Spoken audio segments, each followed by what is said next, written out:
Peri engineering, arts and science, pharmacy, nursing மற்றும் physiotherapy கல்லூரிகள் சென்னை இந்தியாவில் சிறந்த உள்கட்டமைப்பு கொண்ட கல்லூரிகளில் ஒன்று. 100% வேலை வாய்ப்பினை உறுதி செய்யும் சாதனை. ஆயிரக்கணக்கான பிற கல்லூரி மாணவர்களுக்கும் வேலை தந்த பெருமை. பெரி, எங்கள் கண்களில் உங்கள் கனவுகள். ஹாலிடேஸ்னாலே அது நம்ம ஜிடி ஹாலிடேஸ் தான். GT Holidays, South India's #1 travel brand. You know you are special when you're with GT Holidays. Janaka நேயர்கள் வணக்கம். நீங்கள் பார்த்து கொண்டிருப்பது செவன் சென்ஸ். நடிகர் ரஜினிகாந்த் குறித்து தமிழக வெற்றி கழகத்தின் திரு ஆதவர்ஜுனா அவர்கள் பேசிய கருத்துக்கு அவர் பகிரங்கமாக மன்னிப்பை கேட்டிருக்கிறார். மேலும் கூட்டணி பேச்சுவார்த்தை திமுக கூட்டணியில் இழுபறி நீடித்து வந்த நிலையில் இந்திய கம்யூனிஸ்ட் கட்சிக்கு தாங்கள் எதிர்பார்த்தவரை 5 தொகுதிகளை கொடுத்து இறுதி செய்துள்ளது திமுக. பாஜக கூட்டணி எப்போது இறுதியாகும் என்ற கேள்வியும் எழுந்துள்ளது. இது குறித்து நம்மிடம் பின்னணியை விளக்குவதற்கும் உண்மை அறிந்து கொள்வதற்கும் நமது ஆசிரியர் நம்மிடம் வந்துள்ளார். வணக்கம் சார். நடிகர் ரஜினிகாந்த் குறித்து ஆதவர்ஜுனா அவர்கள் பேசிய கருத்து, அதாவது திமுக ரஜினிகாந்த் அரசியல் வருகை குறித்து அறிவித்தவுடனே திமுக அவரை மிரட்டி வரவிடாமல் செய்தது அப்படி என்று பேசியிருந்தார். அதற்கு கிட்டத்தட்ட அனைத்து அரசியல் கட்சியினரும் கண்டனம் தெரிவித்த நிலையில் நேற்று ரஜினிகாந்த் அவர்களே ஒரு அறிக்கையை வெளியிட்டிருந்தார். அதாவது காலம் பேசாது, காத்திருந்து பதில் சொல்லும் என்ற ஸ்டேட்மெண்ட்டை இதில் நல்லா போல்டாக குறிப்பிட்டிருந்தார். இதையடுத்து ஆதவர்ஜுனா மன்னிப்பு கேட்டுள்ளார். இதை எப்படி பார்க்கிறீர்கள்? அவன் ஆதவர்கள் மன்னிப்பு கேட்டிருக்கிறாரு. அது ஏற்கலாமா ஏற்கக்கூடாதாங்கிறது ரஜினி சாருடைய வேலை, நம்முடைய வேலை கிடையாது. அதில் லாஜிக் இருக்கா, நியாயம் இருக்குதான்னு பார்க்குறோம். அது 2 வார்த்தையை பயன்படுத்தியிருக்கார். அதை நம்ம 100% ஏற்கணும். ஒன்று, திரு ரஜினிகாந்த் அவருடைய மனது புண்பட்டிருந்தால் நான் என்னுடைய பகிரங்கமான வருத்தத்தையும் மன்னிப்பையும் கோருகிறேன்னு சொல்லிட்டார். ஸோ அந்த இடம் அது முடியுது. ரொம்ப ஓப்பனாக சொல்லிட்டாரு ரஜினிகாந்த் சார். ஆனால் அதற்கு முன்னாடி அவர் சொன்ன காரணம் ஏற்புடையதாக இல்லை. நான் அப்படி சொல்லலை. நான் ரொம்ப பெரிய மரியாதை வச்சுருக்கேன். எங்கள் தலைவருடைய தலைவர் அவர். அவங்கெல்லாம் மதிக்கிறேன், நாங்கள்லாம் மதிக்கிறோம்னு சொல்லி சொல்லும்போது அவர் தொடர் எதிர்ப்புகளுக்கு பிறகான சமாளிப்பாத்து அந்த வார்த்தைகள் ரொம்ப சரியாக இறங்கியிருக்கு. எது, நான் வருத்தம் தெரிவிக்கிறேன், மன்னிப்பு கோர்றேன்னு. ஆனால் அந்த அர்த்தம் சரியாக துவனிக்குதா அப்படின்னு ஒரு கேள்வி வருது. ஏன்னா அவர் அப்பையும் கூட நான் அந்த அர்த்தத்தில் சொல்லலை. நான் அவர் மீது மிகப்பெரிய மரியாதை வச்சுருக்கிறேன், அவர் மிரட்டுறாருன்னு சொல்லி சொல்ல அப்படின்னு சொல்லும்போது, நாங்கள் மிரட்டலுக்கு அஞ்சாதவங்க அவர் அரசியலுக்கு வரலன்னு சொல்லும்போது அதில் சென்ஸ் ரொம்ப தெளிவாக இருக்குல்ல. அவர் மிரட்டலுக்கு பயந்துட்டு நமக்கு எல்லாம் ஒத்துவராத போல வெளியே வந்துட்டாருங்கிறத நான் பார்க்கணும். அப்படி தானே சொல்கிறாங்க. அப்போ அது நம்ம ஏற்கலமாக்கணும். நம்ம பலமுறை குறிப்பிட்டது போல் ரஜினிகாந்த் அவர்கள் செல்வி ஜெயலலிதா அவர்களையோ கருணாநிதி அவர்களையோ நேரடியாக விமர்சிக்க தயங்கினதில்லை. சில சந்தர்ப்பங்களில் நம்ம நேரடியாக மேடையிலே நடந்து நம்ம கண்கூடாக பார்த்துக்கிறோம். அப்படி இருக்கும்போது அவருடைய அன்புக்காக தான் மற்றவர்கள் இயங்குனார்கள் பார்க்குறோம். நம்ம திரு விஜய் அவர்கள் அந்த மாதிரியான ஒரு இடத்துல மேலிடத்தில் பெறல, கீழே மக்கள் மத்தியில் போயிருந்தாலும் தலைவர்கள் நம்ம கூட இருக்கும். நம்ம பார்த்துருக்கோம், பாரத பிரதமர் சிங்கப்பூர் பிரதமர்லேருந்து இங்கே இருக்கக்கூடிய எல்லா தலைவருமே ரஜினிகாந்த் பக்கத்தில் இருந்தாருன்னா அமிதாப் பச்சன் இவர் எவ்வளோ மதிக்கிறாருன்னு கண்கூடாக பார்த்துருக்கோம். இது மாதிரி எல்லாருமே நம்ம இவர் மதிக்கிற பார்த்துருக்கோம். பட் அந்த மாதிரியான ஒரு மதிப்பை பெறாதவர்கள் அவருடைய கட்சியை சேர்ந்தவர்கள் விமர்சிக்கிறது உள்ள வேறு ஏதாவது நோக்கம் இருக்குதோ, வேறு ஏதாவது ஜெலஸ் இருக்குதோ, நம்ம அவர்லாம் ஒரு ஆளாங்க ஒரு கணக்கு இருக்குதா, அந்த மாதிரி இருக்கலாம். ரஜினி எஸ்சின்னா நம்முடைய ரசிகர்கள் ஏற்கனவே பழைய முறை பார்த்துருக்க முன்னாடி இந்த காக்கா கழுகு இந்த கதையெல்லாம் சொல்லி படங்கள் ரிலீஸும் போது நம்ம ஆளுக்கு ஒரு கதை சொல்லி அந்த மாதிரி பழைய டீசிங்கோடைய எக்ஸ்டென்ஷனாக ஏதாவது ட்ரை பண்ணியிருக்காங்களா அப்படின்னு தெரியல. பட் இந்த விஷயத்தை இவர் சொல்லிட்டார். ஓகே, பெரிய அளவில் திமுக கண்டனம் வரலங்கிற நோட் பண்ண வேண்டியிருக்கு. திரு ரகுபதி அவர்கள் அமைச்சர் அவர்கள் சொல்லியிருந்தாரு, அதை நம்ம ஏற்கிறோம்.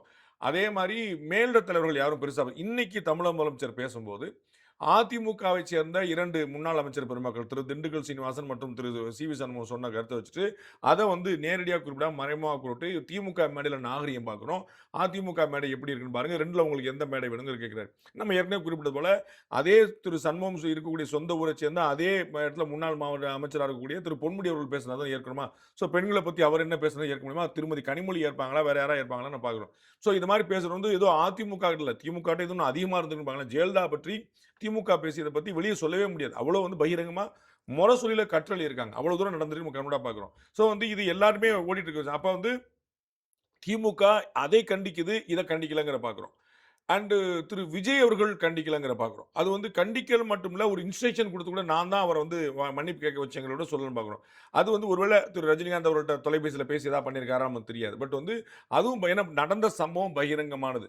அப்போ அதற்கான விளக்கமும் மன்னிப்பும் பகிரங்கமானது சரியாக இருந்திருக்கும். பட் இல்லை, எனிக அவர் பேசியவர் சொந்த கட்சிக்குள்ளேயே எழுந்த எதிர்ப்புக்கும் பிறகு மற்ற கட்சியிலிருந்து மட்டுமல்ல சொந்த கட்சியிலே இருந்த முன்னாள் ரஜினிகாந்த் ரசிகர் மன்ற தலைவர் இப்போ டிவிக்கள் இணைந்திருக்கிறார்.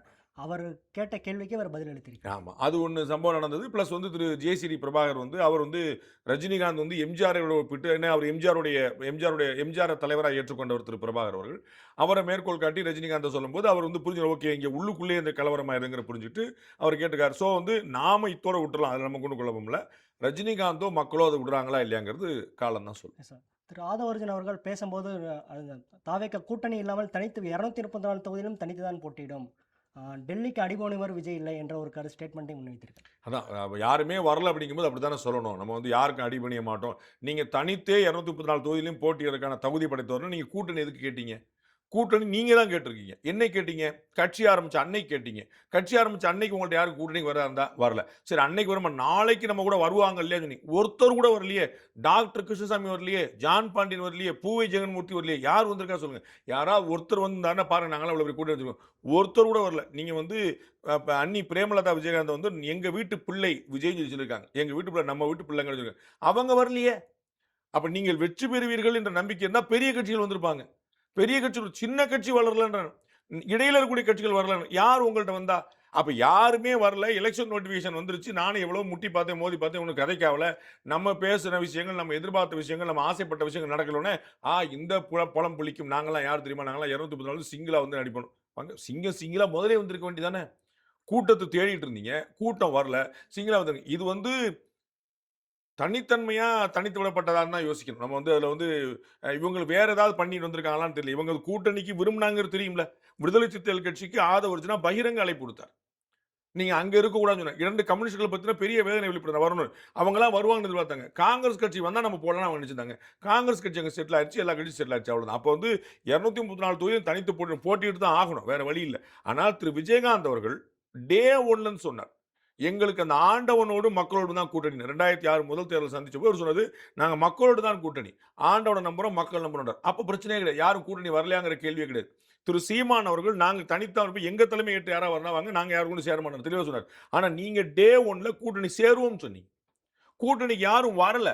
அப்புறம் நாங்க தனித்து போடுங்க. இது வீரம் இல்ல, இது விவேகம் இல்ல, இது வந்து யார் அமையலைங்கிற நிதர்சனம். Yes sir. திமுக வந்து கூட்டணியில் வந்து இந்திய கம்யூனிஸ்ட் கட்சிக்கு நம்ம முன்னர் கூறியவாறே ஒரு 5 தொகுதிகளை இறுதி செய்துள்ளது. 2 கம்யூனிஸ்ட் கட்சிகளும் 6 தொகுதிகள் கேட்ட நிலையில் ஒரு தொகுதியை குறைத்து 5 தொகுதிகளை இறுதி செய்துள்ளது. மார்க்சிஸ்ட் கம்யூனிஸ்ட் கட்சிக்கு இன்னும் கூட்டணி ஒதுக்கவில்லை.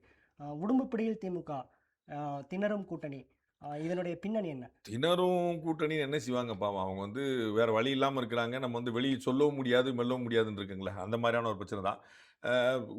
இந்திய கம்யூனிஸ்ட் கட்சி ஏற்கனவே ரெடி ஆயிருச்சு. மார்க்சிஸ்ட் கம்யூனிஸ்டுக்காக கொஞ்சம் தாமதப்படுத்திட்டு இருந்தாங்க. சரி எதுவாக இருந்தாலும் சேர்ந்து போவோம் அப்படிங்கிற கணக்கில். அப்புறம் இதில் கதைக்காவது போல தெரிஞ்சுட்டு அவங்க வந்து சேர்ந்துட்டாங்க. திமுகவுக்கு தொடர் வெட்டி தான். நம்ம ஏற்கனவே சொன்னது போல திமுக என்ன கொடுக்குதோ அதை வாங்க வேண்டிய இடத்துல இருக்கிறாங்க. நீங்கள் சொன்னது போல 6 தொகுதி இவங்களுக்கு கேட்கல. அவங்க டபுள் 2 பேரும் ஆரம்பிச்சு இரட்டை இலக்கத்தில் ஆரம்பிப்போனாங்க. திமுக 2ல் ஆரம்பிச்சிருக்கும்.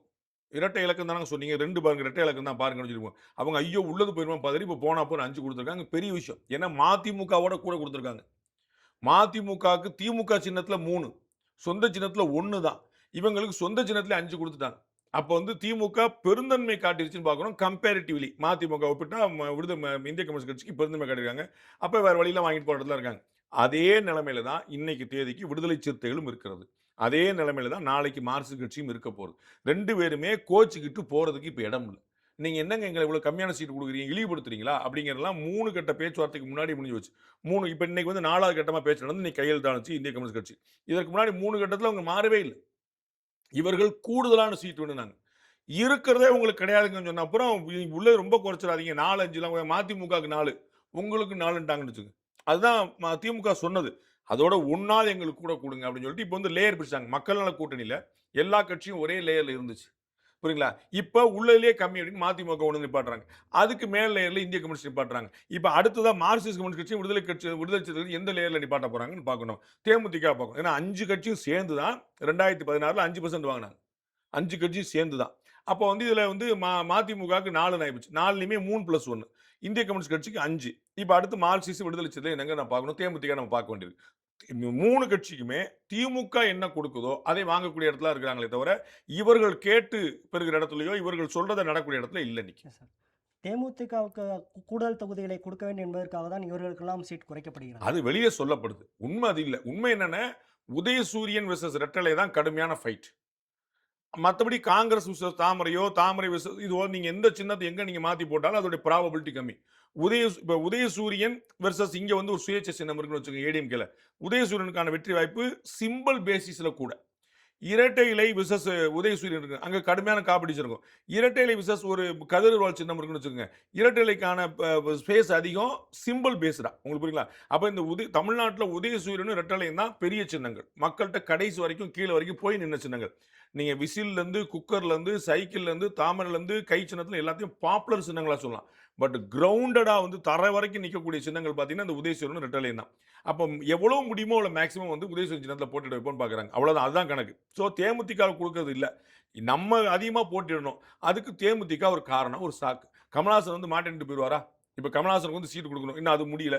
கமலஹாசன் சீட் கொடுக்கணும். அவருக்கு வந்து உங்களுக்கு வந்து எனக்கு 7 கொடுங்கன்னு சொல்லி கேட்டு, இல்ல 2 தான் கொடுப்பேன், கமலஹாசன் கோச்சிட்டு போயிடுவாரா?